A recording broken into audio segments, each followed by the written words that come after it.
here is my story and what I decided to do with it. A 31-year-old Framingham man has been sentenced to 25 to 30 years in state prison for kidnapping and repeatedly raping a young mother in front of her toddler son. Evandro Dorado pleaded guilty on Thursday in Brockton Superior Court to abducting the victim at a shopping center in Framingham in December 2005 as she was Christmas shopping. Dorado assaulted the woman in Framingham and Natick and forced her to drive to Plymouth, where he held her for 2 days. He admitted that he was expecting to be convicted of slashing his drug dealer's throat and went looking for a woman to rape before going to prison.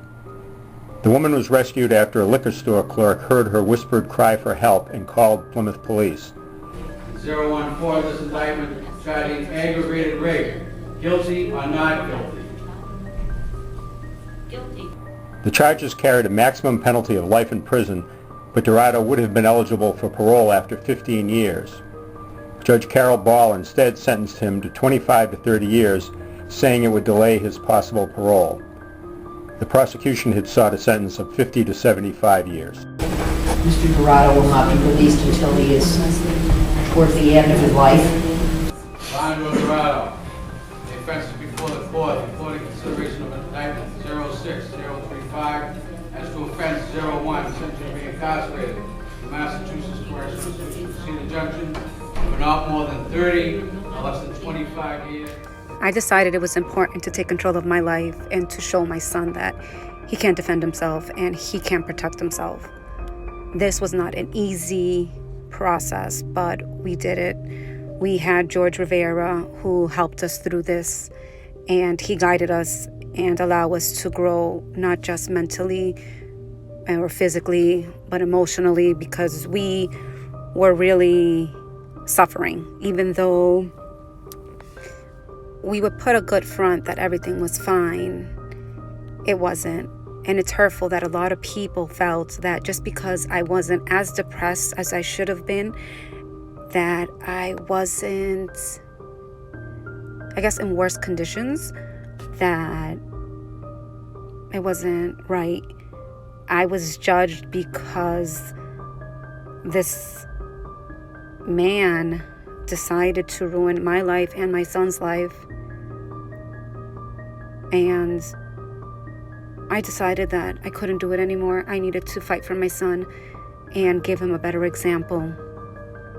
You know, I decided that I would turn this around and help other people that are suffering, to help others that don't know how to handle certain situations. And I decided that my pain and my suffering was not going to be in vain. If people cannot understand what that is, then I'll accept that. I can't judge them. I can't hate them for it, but I won't allow them to break me because they are too immature or just not real humans to understand what a person can go through. If I fought my way through that ordeal, I will continue to fight in life to be there for my son and to give my son a better example and to help other women that have been physically, emotionally, sexually abused. I will be that voice for them when nobody else will stand up for them. So what I've decided is to make a change, better myself, and show people that no matter what, we can survive. No matter what, we can make it. So I just want to remind everybody that this is just part of my story. This is nowhere close to the greatness that will come from it, because I am determined to help others. And I hope that I can make that change and not allow anybody to give up. Whether you're a man or a woman, it doesn't matter. Nobody deserves to suffer in any way in the hands of somebody. So God bless you. Never give up. Keep fighting. Stay calm. Stay focused. Find your why, because you're the only one who can make it happen. Believe in yourself and remember that you are loved. No matter what, you are loved. You have a purpose. You are worthy. You are enough.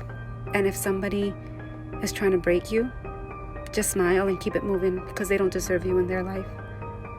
God bless you.